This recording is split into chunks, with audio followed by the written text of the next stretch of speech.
जरा सोचिए, हम बात कर रहे हैं 20वीं सदी के भारत की। एक ऐसा दौर जहां पानी जैसी सबसे बुनियादी जरूरत भी समाज के एक बड़े हिस्से के लिए सपना थी। एक ऐसी हकीकत जहां इंसानों से बेहतर जानवरों को समझा जाता था। और इसी घोर अन्याय के अंधेरे से एक क्रांति की लौ जली थी। जी हाँ, ये सिर्फ पानी की लड़ाई नहीं थी। ये इंसान होने के हक की लड़ाई थी। ये आत्मसम्मान की लड़ाई थी। तो चलिए इस पूरी ऐतिहासिक घटना को और गहराई से समझते हैं।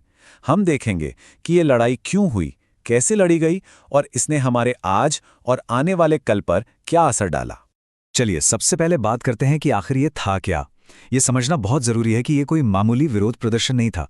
नहीं, ये उससे कहीं बढ़कर था। ये मानव अधिकारों और इंसानी गरिमा की बुनियाद का आंदोलन था।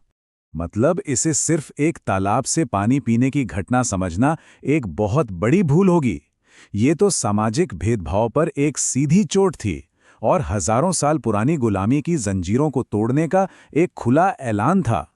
लेकिन यहाँ एक सवाल जरूर मन में आता है ना, कि आखिर इस सत्याग्रह की जरूरत ही क्यों पड़ी?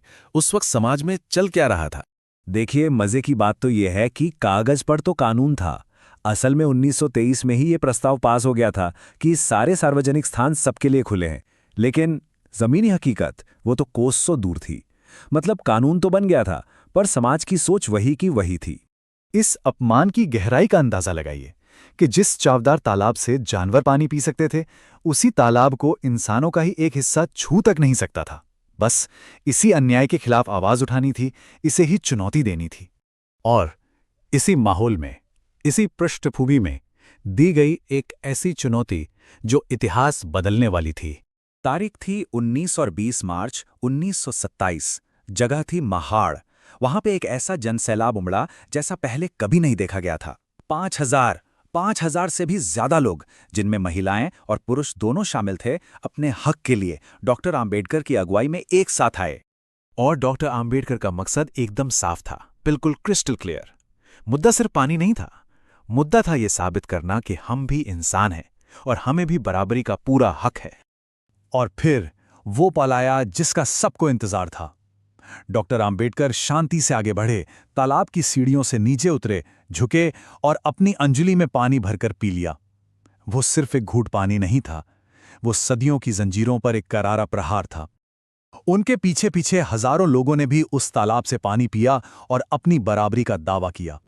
लेकिन जैसा कि अक्सर होता है, हक की लड़ाई इतनी आसान कहाँ होती है। इस क्रांतिकारी कदम के बाद जो हुआ वो बहुत ही हिंसक और दुखद था। पहले तो झूठी अफवाहें फैलाई गईं। फिर उन शांतिपूर्ण सत्याग्रहियों पर लाठियों से हमला हुआ। कई लोग बुरी तरह जख्मी हुए। पर अपमान की इंतहा तो देखिए। बाद में उस तालाब को अपवित्र बताकर गाय के गोबर और गोमूत्र से शुद्ध किया गया। मतलब सोचिए कि नफरत और भेदभाव कितना गहरा बैठा हुआ था। नहीं, बिल्कुल नहीं, बल्कि यहां से तो लड़ाई एक नए और ज्यादा सोचे समझे एक रणनीतिक मोड़ पर आ गई। डॉक्टर आंबेडकर ये बात अच्छी तरह समझ गए थे कि लड़ाई सिर्फ इन रीति रिवाजों से नहीं है।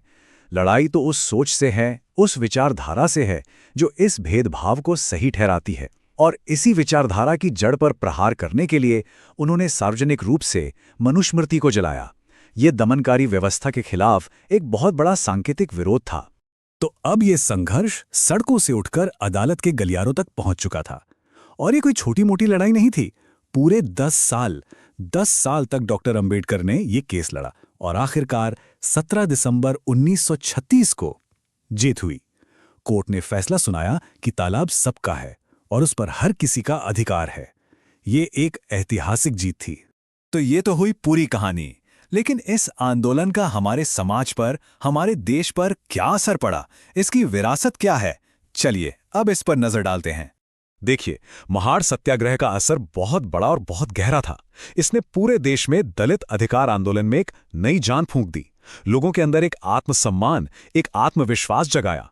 और सबसे जरूरी बात, इसी आंदोलन की गूंज हमें भारतीय संविधान के अनुच्छेद 17 में सुनाई देती है, जिसने छुआछूत को हमेशा के लिए गैर कानूनी बना दिया। इसीलिए तो 20 मार्च को आज सामाजिक सशक्तिकरण दिवस के रूप में मनाया जाता है। और हां, जो लोग कॉम्पिटिटिव एग्जाम्स की तैयारी कर रहे हैं, उनके लिए ये फैक्ट्स बहुत काम के हैं। एक ही जगह पर सारी जरूरी जानकारी है, जैसे तारीख, जगह और लीडर का नाम। इसे जरूर ध्यान में रखिएगा। और अंत में डॉक्टर अंबेडकर का ये मंत्र, शिक्षित बनो, संगठित रहो, संघर्ष करो, ये सिर्फ शब्द नहीं है, ये आज भी सामाजिक बदलाव के लिए सबसे बड़ा हथियार है। तो कुल मिलाकर महाड़ सत्याग्रह सिर्फ पानी के लिए एक जंग नहीं थी, ये इस बात का ऐलान था कि इंसान का सम्मान सबसे ऊपर है और उस पर कोई समझौता नहीं हो सकता। यह हमें सिखाता है कि अधिकार कभी थाली में परोस कर नहीं दिए जाते, उन्हें लड़कर हासिल करना पड़ता है। ये इतिहास का सिर्फ एक पन्ना नहीं, बल्कि बराबरी के लिए चल रही लड़ाई का एक जिंदा प्रतीक है।